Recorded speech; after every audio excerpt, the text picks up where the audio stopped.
All right, so why don't we bring up Maya Schenwar, who is not brand new, not a stranger to our program, thank heavens, but a long time terrific activist in your own right, and mostly through the journalism that you produce. First, welcome back. Good morning. Thank you so much. Glad to be here. It's a perfect day for everybody else to stay in bed and listen to Live from the Heartland for a while. It's been too long since you were on. We'd like you more often. Oh, sure. Congratulations on keeping the thing afloat. Truth Out is very important to a lot of people. Thank you. Well, it's not just me. You know, we have a great team of people at Truth Out, and I feel like the fact that Truth Out is still around is a testament to the fact that news doesn't have to be corporate news. Like, we can be telling these stories from the perspective of the people, from the perspective of activists, from the perspective of people who are most affected by a lot of the political issues that we cover, and the readers will support that, you know, because Truth Out actually is largely supported by our readers. Yeah. What does it take to, what's a yearly budget at Truth Out about? Well, let's see, we have 17 employees, and the yearly budget is $1.3 million for employees, so it's a pretty tight budget, and we make it work. Maya, let me ask you, I'm interested in how did Truth Out come to be? When did it start? Where did it start? Who started? How did you become involved? So Truth Out, the website, actually launched on September 10th, 2001, which is an interesting kind of coincidental launch point. And after that, it took off really quickly. And I think it was one of those times in the history of the internet where people were still figuring out, like, what is this all about? How do we get information? You know, do we kind of scrabble it together through message boards? Do we, you know, listen to our friends? Like, and the thing is, Truth Out really spread via word of mouth. It launched, a few people were reading it, and they started forwarding articles to their friends. And particularly after the Iraq War started, That's right. Yeah. Truth Out really came into its own because we had people actually on the ground. A reporter who's still with us today, Dar Jamal, was reporting unembedded in Iraq. So most of the reporters in Iraq during the war were embedded with the military. And so they were really telling a certain perspective. And Dar went beyond the green zone and reported, you know, from the perspective of other people who were experiencing the war in Iraq. And so that's just an example of the kind of work we try to do.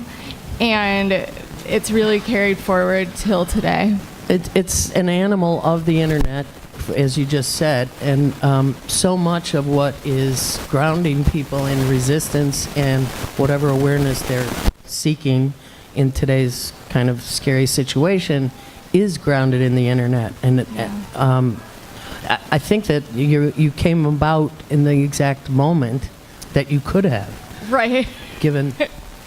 Right, exactly. Yeah, I think we did. And actually, you asked when I joined the staff. So I was hired as a reporter in 2007, and it was still in the thick of the Iraq War, and I was hired to cover the military budget. And particularly, I spent a lot of time covering the supplemental spending bills, which were being passed, which were actually what was keeping the war going, because Congress didn't declare war. It hasn't declared war since World War II. And so, yeah, and clearly we've been in some wars since then.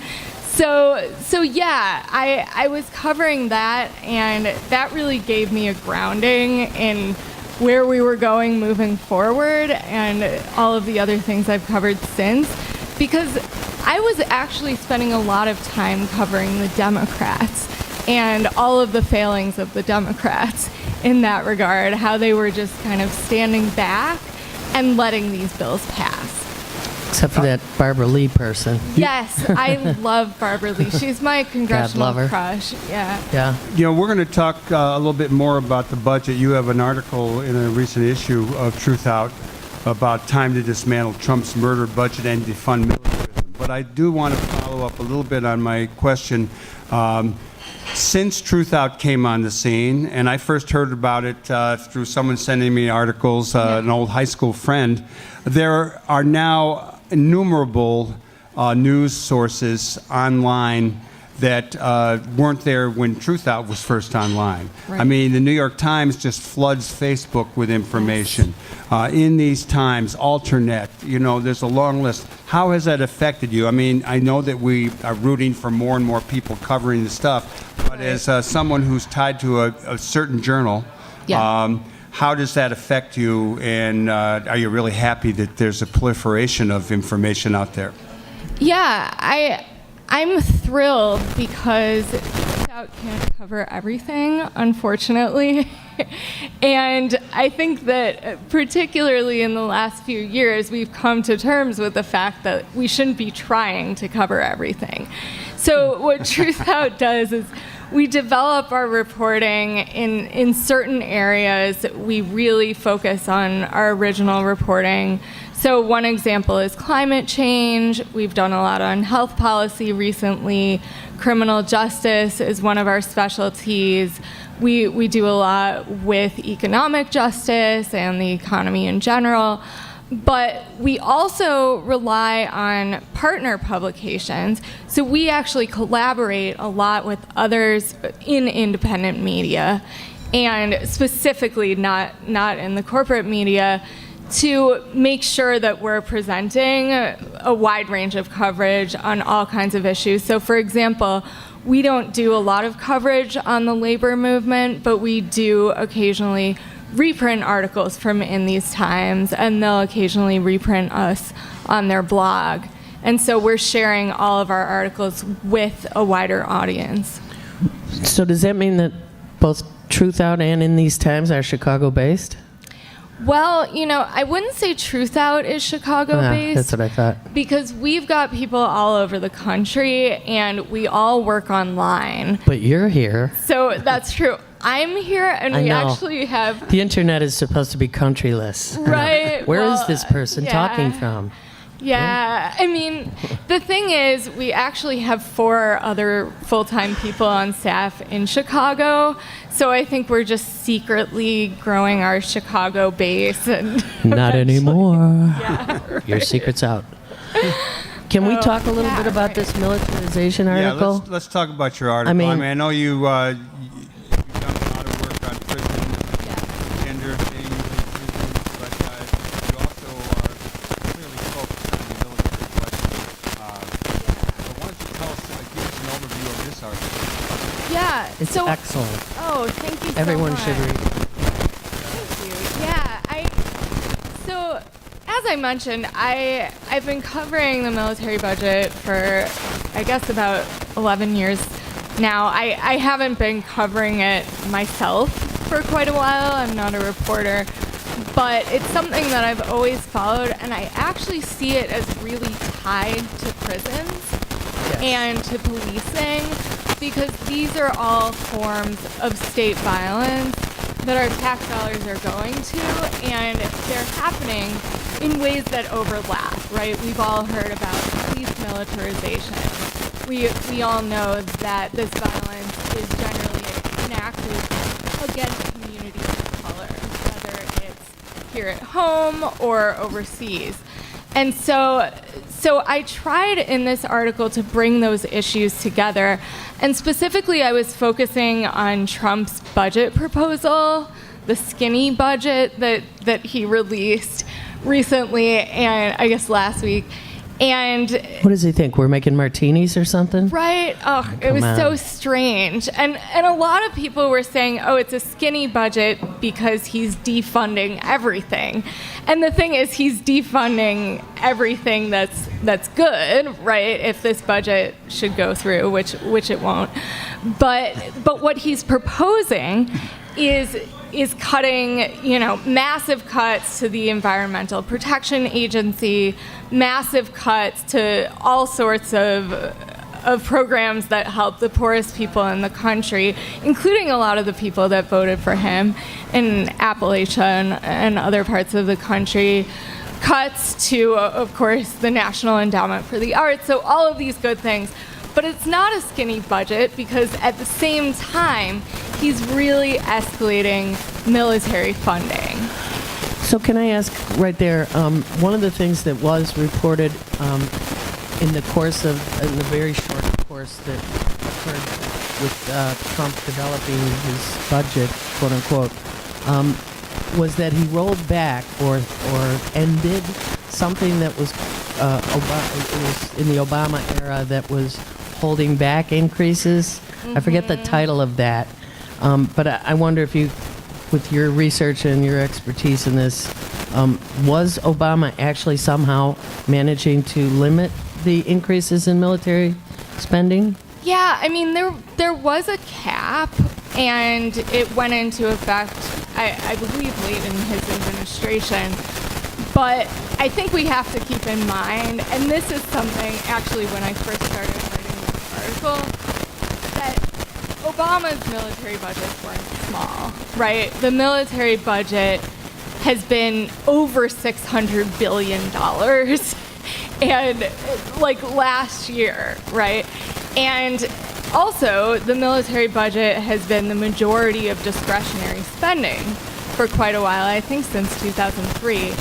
And so we've seen these gigantic military budgets, including under Obama. In fact, last year around this time, I wrote a column about how Obama's budget was killing us, right? And so yes, Obama was limiting military spending perhaps more than a war hawk Republican would have done, but at the same time, he wasn't changing any of the priorities. He wasn't making significant shifts from military funding to, say, diplomacy or other things that could actually promote peace. It's going to be tricky to convince voters to believe that we don't need a military budget when leadership is trying their best to scare everybody about everybody else in the world.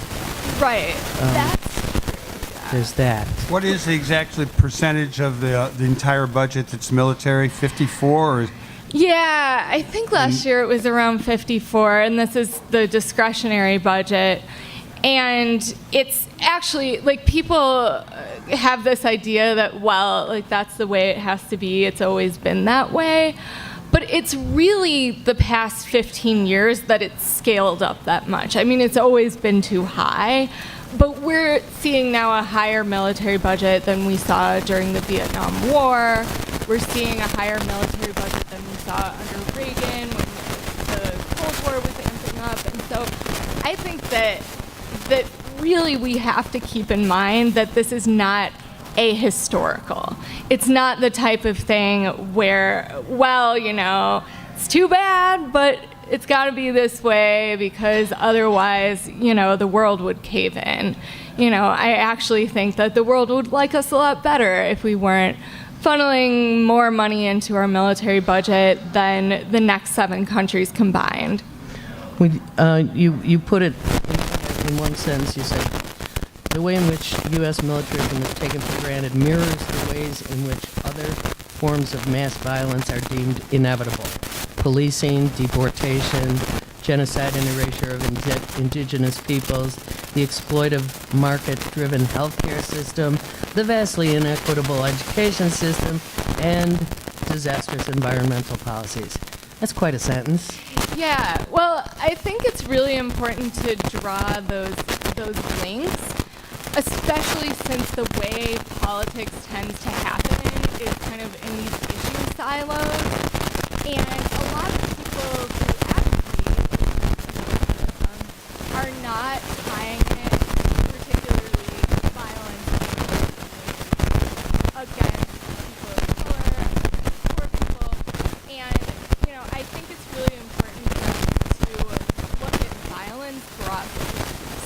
think about violence not just in terms of actually like physically inflicting direct harm, which obviously prisons do, policing does, war does, but also in terms of disinvestment and in terms of economic advancement. Well, and the other thing is that our military budget is bigger than the next 7 countries combined. So I'm not sure exactly. That blew me away. That's been true for a while. I mean, But I hadn't seen it. You know, one other thing to point out is it reminded me of Reagan when he announced his presidency. He went to Philadelphia, Mississippi, which is a site of horrendous racial injustice, to announce his presidency, which was kind of a cult for advance white people. You point out that Trump's budget was released on March 16th, the anniversary of the My Lai massacre. And in case, tell people what the My Lai massacre was and how this is sort of symbolically negative. Right. So this was a ruthless attack on civilians in Vietnam in which a village was wiped out, basically women, children, elderly people in particular. And it's just an example, I think, that we can look at of ruthless violence, which was carried out by a government with no particular goal in mind. Not that I think having a goal would have legitimized it, but no particular goal. And really, it was able to happen because a certain population of people of color in a place that was far away were deemed disposable by the U.S. government, and that's what's happening now. Lieutenant Calley was in charge. You got another question, Kate? Oh, sure. I got endless questions. When you talk about the attacks on civil society, maybe go into that just a little deeper. I know we touched on it in a couple of comments you made, but... Yeah, I mean, I think it's really a breakdown of the good things about government, right? And I think that the way that Trump and a lot of the Republicans are seeing government is kind of this very limited and scary and early interpretation where the government should have basically a monopoly on mass violence. Like they see that as kind of it's amazing. The driving purpose. What a statement. Really. Right? As opposed to like having any kind of social contract where it's like there's a common good, there's an idea of the commons, there's an idea that people can depend on their society for things that not only help them survive but help them thrive. You know, and also the idea that there's something meaningful in the public, right? That there's something meaningful about being part of a society at all. I wonder if people can actually grasp what you're saying. Yeah. Because it's inordinately simple and yet so deep. I mean, you talk about the national priorities budget that says instead of increasing military budget by $54 million, what if we decrease it by that amount and put that money to work somewhere else? Right. Well, many other else's. Absolutely. So I would encourage everyone to go to the website of the National Priorities Project because there are these really neat tools that you can play around with that allow you to look at trade-offs. So if you took this much out of the military budget, you could fund, this many schools, college educations, or schools, or Medicaid for this many people. And it's really mind-blowing when you see those numbers. You are listening to Live from the Heartland on WLUW 88.7 Chicago Sound Alliance, available anywhere in the world at WLUW.org. I have one more question from Maya before we take a musical break. You've written a lot about concern yourself with life of people in prisons, and one of the things that the Drumpf is unmantling as we go forward is a lot of things Obama did, but one of those was a rejection of in the federal system of privatization of prisons.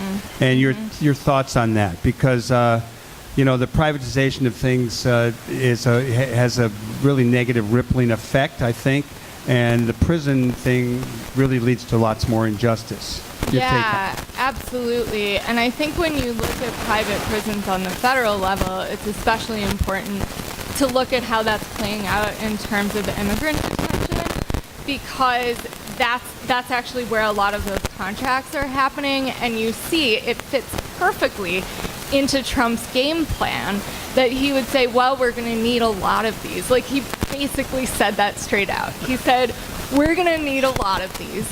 And so we have to go back to privatization. Sorry. Yeah. And, Can't help it. and the other thing is that I think we have to think about, so I actually was surprised that we had some Truth Out readers going into this election who said, well, there's some good things about Trump getting elected. Maybe he would increase infrastructure spending. And, look, who knows, he might have put forth some sort of robust infrastructure plan. I highly doubt it. When I heard infrastructure, I heard building prisons. I know this is something he wants to do. He wants to build prisons. He wants to put money into construction that's actually bad for society. And privatization also fits perfectly with kind of his persona as a businessman, right? He hears private and he hears the opposite of what we're thinking, Okay, we're going to take a short musical break. Nolan Chen, our trusty engineer downtown, has got something all queued up. Take it away. We'll be right back with more Live from the Heartland. And we're going to bring Kelly Cassidy up here to join our panel for some more interesting discussions. So stay tuned here on the left end of your dial.